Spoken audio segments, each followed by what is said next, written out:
So గడిచిన 6 నెలల నుంచి చూస్తా ఉన్నాం ప్రజాపాలన నేపథ్యంలో కూడా ప్రజాపాలనకు సంబంధించి ప్రస్తుతం కాంగ్రెస్ ప్రభుత్వం ఏర్పడిన తర్వాత ఇచ్చినటువంటి హామీలన్నింటినీ కూడా ప్రజల్లోకి తీసుకెళ్లేటువంటి ప్రయత్నం కాంగ్రెస్ చేస్తుంది. మరోవైపు వీటిపై బురద జల్లేటువంటి ప్రయత్నం బీఆర్ఎస్ పార్టీ చేస్తున్నటువంటి నేపథ్యంలో కూడా రైతులకు ఇస్తా అన్నటువంటి రుణమాఫీని కూడా ఆల్మోస్ట్ ఇప్పటికే దాదాపు 7,000 కోట్ల వరకు కూడా ఇప్పటికే ప్రజల్లోకి వెళ్ళాయి. ఇప్పటికే రైతాంగానికి కూడా రుణమాఫీ నేపథ్యంలో రుణమాఫీ కూడా చేరుతున్న సిచ్యువేషన్స్ కనబడుతూ ఉన్నాయి. అయితే ప్రస్తుతం ఈ రుణమాఫీకి సంబంధించి కావచ్చు, ప్రజాపాలనకు సంబంధించి కావచ్చు, ఓవరాల్ గా అసలు కాంగ్రెస్ అమలు చేస్తున్నటువంటి ఇంప్లిమెంటేషన్ కి సంబంధించి ప్రజల ఆదరణ కూడా రాబోతున్నటువంటి రోజుల్లో మళ్ళీ కాంగ్రెస్ వైపు మరలబోతుందా? దీనికి సంబంధించి మనతో మాట్లాడేందుకు TPCC general secretary, state general సెక్రటరీగా ఉన్నటువంటి శ్రీనివాస్ గౌడ్ గారు మనతో ఉన్నారు. ఆయనతో మాట్లాడారు. శ్రీనివాస్ నమస్కారం. శ్రీనివాస్, ప్రస్తుతం మనం చూస్తా ఉన్నాం గత 6 నెలల నుంచి కూడా సో ఇచ్చినటువంటి హామీల్లో మొదటగా 4 హామీలను పూర్తి చేసుకొని మళ్ళీ ఇప్పుడు రైతు రుణమాఫీని కూడా అందజేసింది. సో మరి ఇది ప్రజలు ఖచ్చితంగా కాంగ్రెస్ పార్టీని మళ్ళీ ఆదరించేందుకు ఒక దిక్సూచిగా ముందుకెళ్ళబోతుంది అనుకోవడం.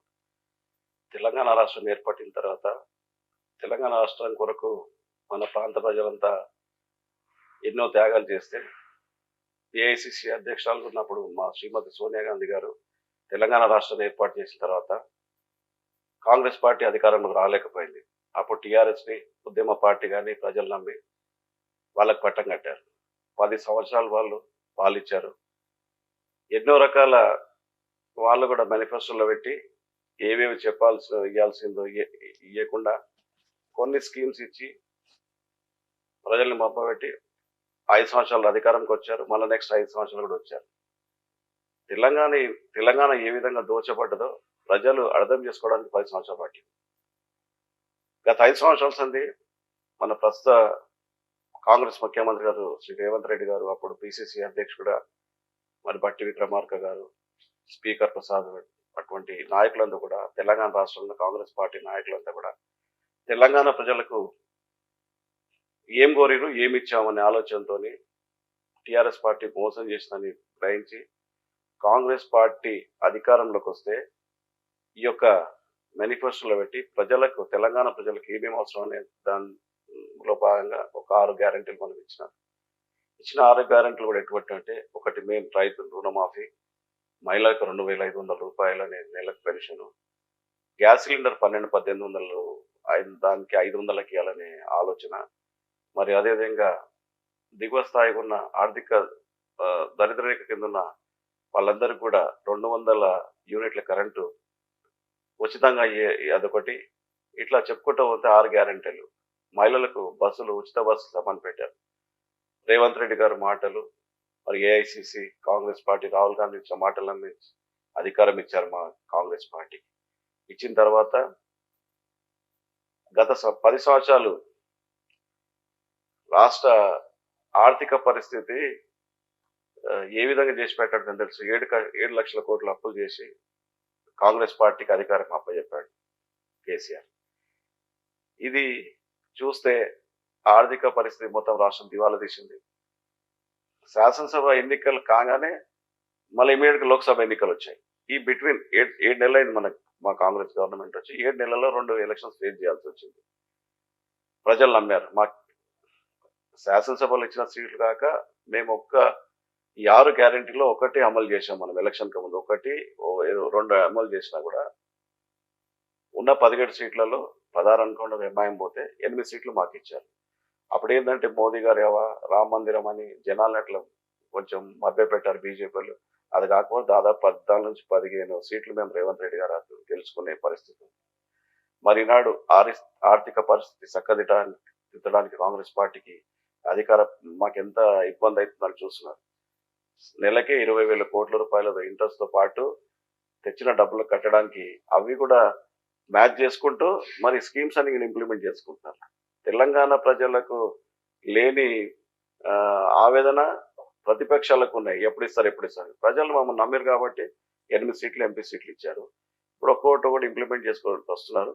తప్పకుండా అయితే కాంగ్రెస్ పార్టీ దేశంలో ఎప్పుడు చెప్పిన మేనిఫెస్టో పెడితే తప్పకుండా ఇంప్లిమెంట్ చేయడానికి ప్రయత్నం చేస్తారు తప్ప ఇంకోటి డైనమిక్ సీఎం ఇప్పుడు రేవంత్ రెడ్డి గారు ఈనాడు ప్రజలు ఎన్ని పట్టిపిడిచి స్టూడెంట్ చూసుకోండి, డ్రగ్స్కి అలవాటు పడి ఎన్ని జీవితాలు నాశనం చేస్తున్నారు. దాన్ని స్ట్రిక్ట్ గా చేసి ఒక గాడిలో పెట్టడానికి ప్రయత్నం చేస్తున్నాడు. మేము వచ్చి 6-7 నెలలు అయింది.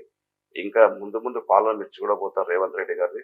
నేను అనుకుంటా పశ్చిమ బెంగాల్ అయితే జ్యోతి బస్ ఎట్లా చీఫ్ మినిస్టర్ 25 ఏళ్ళు తప్పకుండా రేవంత్ రెడ్డి గారు ఈ రాష్ట్రానికి ఆయన 10 ఏళ్ళు అంటుండే కానీ ప్రజలు 25 ఏళ్ళు పట్టం కట్టడానికి సిద్ధంగా ఉన్నారని ఆయన ఆలోచనలు చూస్తుంటే అట్లా జరగబోతుంది మాకు అనిపిస్తుంది. సో ఇప్పుడు మనం మాట్లాడుకుంటే ఈ పార్టీలకు సంబంధించి చాలా మంది బీఆర్ఎస్ కి సంబంధించిన నాయకులు పార్టీలో కాంగ్రెస్ పార్టీలోకి వస్తా ఉన్నారు, చేరుతా ఉన్నారు. సో వాళ్ళని అడుగుతే ఏమంటున్నారు, ఇది కేవలం ప్రజాపాలన నేపథ్యంలో కూడా మా ఒక ప్రాంతాన్ని అభివృద్ధి చేసుకోవడం కోసం మేము పార్టీ మారుతున్నాం అని చెప్పేసి వాళ్ళు మాట్లాడుతున్నాం.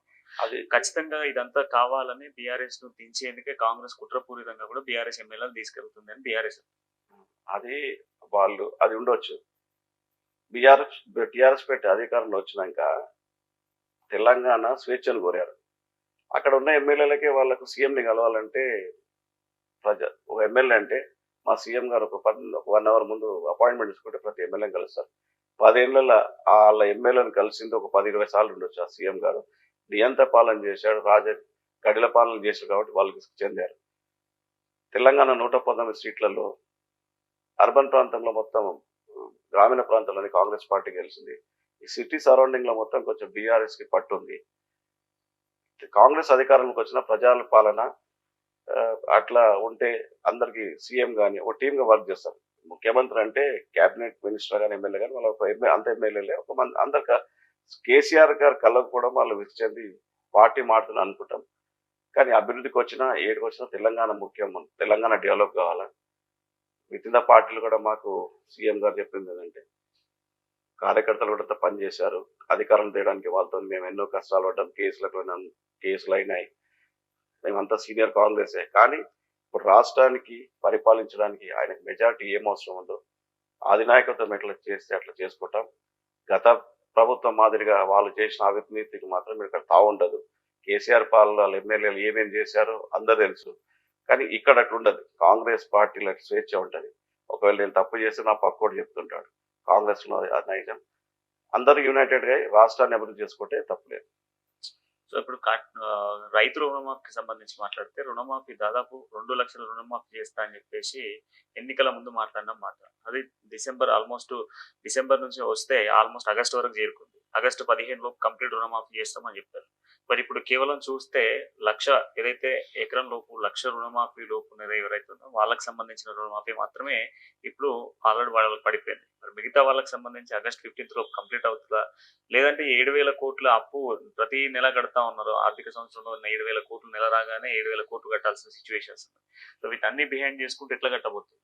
నాకు రాష్ట్ర ఆర్థిక పరిస్థితిపై అంత అవగాహన లేదు. కానీ అవి మేనేజ్ చేసుకుంటూ ప్రజలకు ఇచ్చిన వాగ్దానాలు నెరవేర్చాలని ఆలోచన. టిఆర్ఎస్ నాయకులు హరీష్ రావు గారు ఛాలెంజ్ చేశారు. ఆగస్టు లోపల ముఖ్యమంత్రి గారు ఈ రుణమాఫీ చేయకపోతే నేను రాజీనామా చేస్తున్నారు.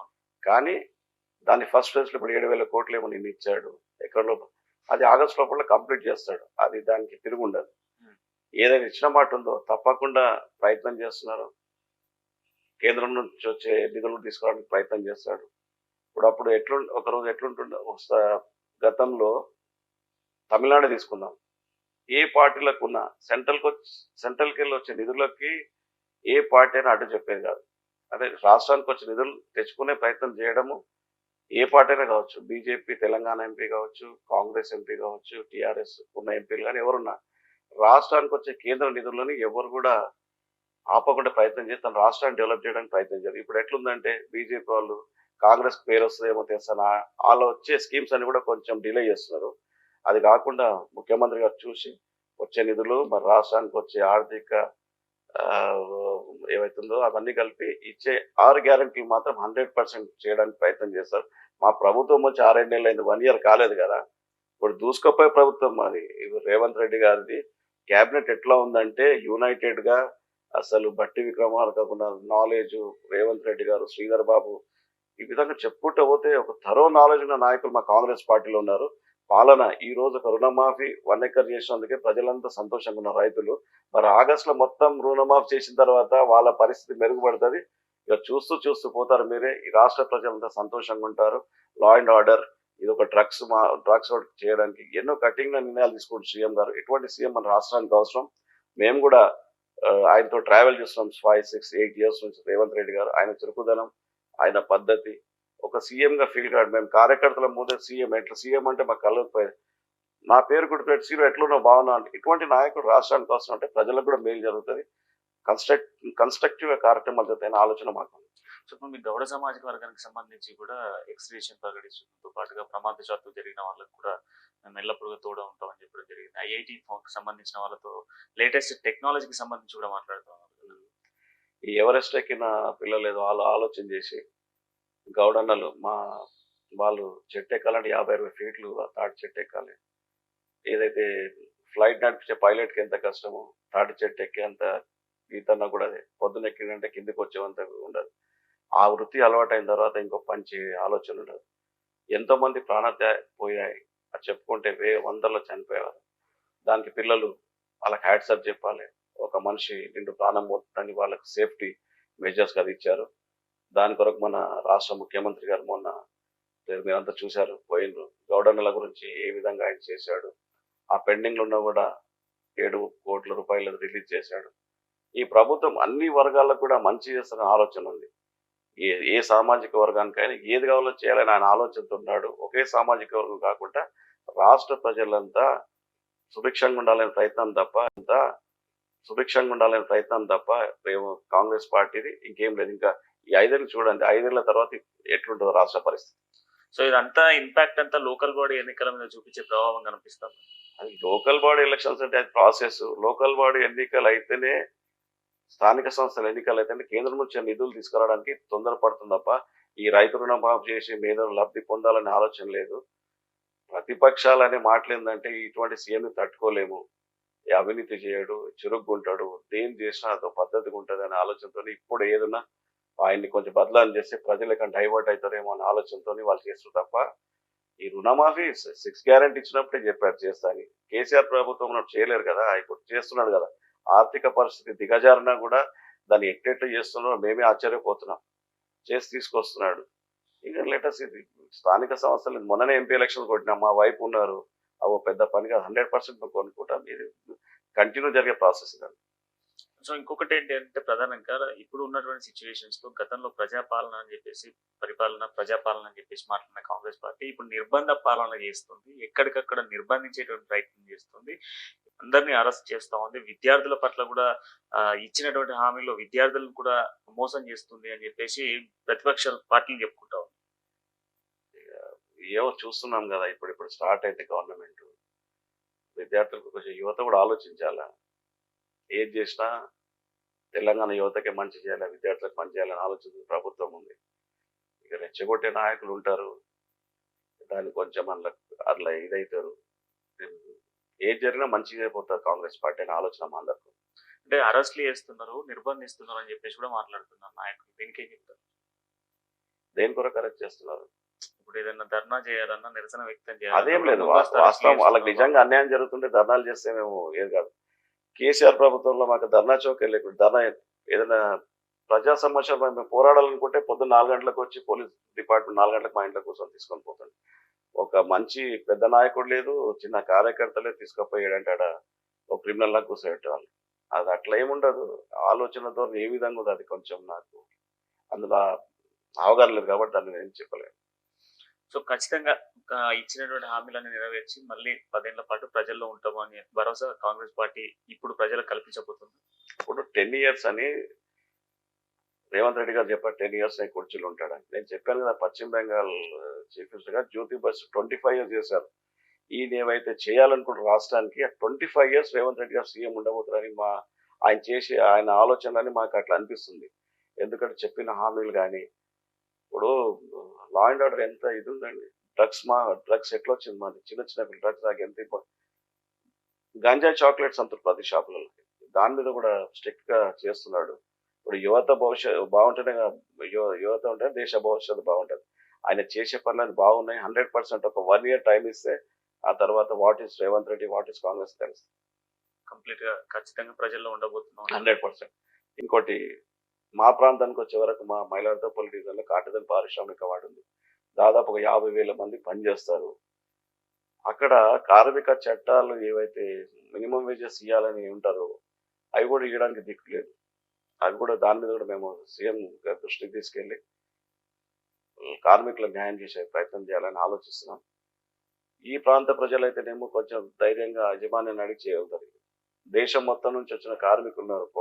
వాళ్ళు ఎంత ఇస్తే తీసుకొని చేస్తున్నారు. దీని మీద దృష్టి పెట్టాలని ముఖ్యమంత్రి గారు రేవంత్ రెడ్డి గారు మా ప్రాంతం మనిషే కాబట్టి ఆయనకి ఇక్కడ అంతా అవగాహన ఉంటుంది అని త్వరలో కలిసి చూడాలని వినియోగించుకోవాలని తెలుసు అనుకుంటున్నాను. సో మొన్నటి వరకు బీఆర్ఎస్ లో ఉన్న ఎమ్మెల్యే ప్రస్తుతం మరి కాంగ్రెస్ కంటే కప్పుతున్నారు. ఇక్కడ ఉన్న కాంగ్రెస్ నాయకులంతా ఆహ్వానిస్తున్నారు. ఆయన సంతోషం. ఆయనతో 20-25 సంది పోరాటం చేశాం. నేను 3 సార్లు కంటెస్ట్ చేసిన కార్పొరేటర్కి నేరలకు వచ్చి ఓడిపోయాను. నాతో పాటు కూడా కార్యకర్తలు కొంతమంది ఆయనకు అపోజ్గా పనిచేసి నాతో గట్టిగా నిలబడ్డారు. ఈరోజు ఆయన కాంగ్రెస్ పార్టీ పరిపాలన బాగుంటుంది ఆయన వచ్చినప్పుడు వెల్కమ్ చెప్తాం తప్ప ఏదైతే టీఆర్ఎస్ లో చేసినాయి అట్లా మా పార్టీలో ఉన్నాయి. ఏఐసిసి ఏం నిర్ణయం తీసుకుని వాళ్ళని ఆహ్వానించారో దానికి మేము ఒబే చేయాల్సి వస్తుంది. ఇక ముందు మాకు ప్రాంత అభివృద్ధి జరగాల, మా కాంగ్రెస్ పార్టీకి పేరు బాగుండాలి, ఎక్కడ చెడ్డపెట్టు రాకుండా చేయాలి. మళ్ళీ ఏమన్నా ఆయన తప్పులు చేస్తే ఎండగట్టడానికి కూడా ఎంకప్పు వస్తే దానికి మాకు అభ్యంతరం లేదు. అది హైకమాండ్ చూసుకుంటుంది. మా భవిష్యత్తు హైకమాండ్ చూసుకుంటుంది, వాళ్ళ భవిష్యత్తు ఆయన చూసుకుంటుంది. ఆయన వస్తే మేము వ్యతిరేకాల్సిన అవసరం లేదు. శాసనసభ్యుడిగా టీఆర్ఎస్ కన్నా కాంగ్రెస్ బాగుందని ఆయన వచ్చాడు, సంతోషమే. అట్ ది టైం ఆయన టీఆర్ఎస్ లో అంటారు ఆయన అవినీతి చేశారని, అది నాకంత అవగాహన లేదు, ఆయన కాదు. కానీ మేమైతే కాంగ్రెస్ పార్టీలకు ఆయన వెల్కమ్ చెప్తున్నాం. మా ప్రాంత అభివృద్ధి చేయాలా. ఆయన ఎన్ని మేము చేసినా కూడా 4 సార్లు ఎమ్మెల్యేగా గెలిచాడు కాబట్టి ప్రజానాయకుడిగా మేము ట్రీట్ చేస్తాం. వ్యక్తిగత మాకేమున్నా దీర్ఘం పార్టీ పరంగా ప్రజలకు వచ్చే స్కీమ్స్ అన్ని కరెక్ట్ ఇంప్లిమెంట్ చేయించి ప్రాంతం అంతా అభివృద్ధి చేస్తే మేము సంతోషపడతాం.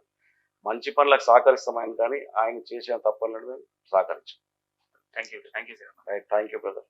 సో మొత్తానికి రాబోయే రోజులలో కూడా ప్రజాపాలన కంప్లీట్ గా కూడా ప్రజలకు అందజేయబోతా ఉన్నాం. ఖచ్చితంగా కూడా ఇప్పుడు రాబోతున్నటువంటి రోజుల్లో కూడా కాంగ్రెస్ ఇచ్చినటువంటి హామీలు, రేవంత్ రెడ్డి యాక్టివ్నెస్ వల్ల ఖచ్చితంగా ప్రజలందరూ కాంగ్రెస్ వైపే ఉంటారు. ఏ ఎమ్మెల్యే అయినా కంప్లీట్ గా బీఆర్ఎస్ లో ఉన్న వాళ్ళందరూ కూడా కాంగ్రెస్ పార్టీకి రాబోతా ఉన్నారు. రేపు రాబోయేటువంటి అన్ని ఎన్నికల్లో కూడా కాంగ్రెస్ విజయం సాధిస్తుంది. ఆ నమ్మకాన్ని కాంగ్రెస్ పార్టీ రేవంత్ రెడ్డి కల్పిస్తున్నారు అంటున్నారు. మరో ఇంటర్వ్యూతో మళ్ళీ కలుద్దాం. చూడండి. Thank you.